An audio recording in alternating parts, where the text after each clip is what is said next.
ఎండాకాలం వచ్చిందంటే గుట్టలకెళ్ళి గుడ్డేలుగులు దూపకు బయటకెళ్తుంటాయి. ఊళ్ళ మీదకొచ్చి నీళ్ళు దాగి తెల్లారటాలకు మళ్ళా గుట్టలకు పోతాయి.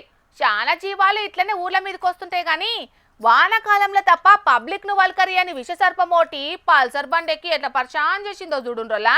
వామ్మో కోపం చిన్నగలేదు కదా గీ నాగుంబాముకు.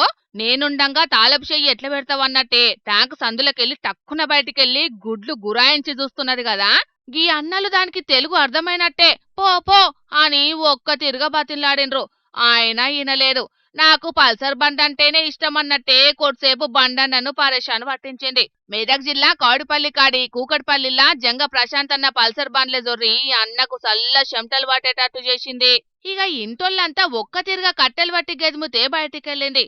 వచ్చిన తోవల్నే పచ్చటి జంగళ్లకు పోయింది గీ నాగుంపాము. మండే ఎండాకాలంలా ఉక్కపోతకు గింతసేపు ఎట్లున్నదని మస్తు పరేషాన్ కాబట్టిండ్రు ఈ ముచ్చటేరికైన ఊరోళ్ళు.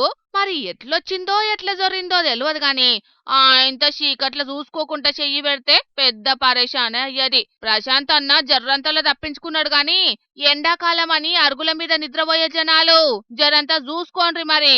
ఈ అన్న లెక్క అందరికి నశివ మంచిగా ఉండకపోవచ్చు మరి. పైలం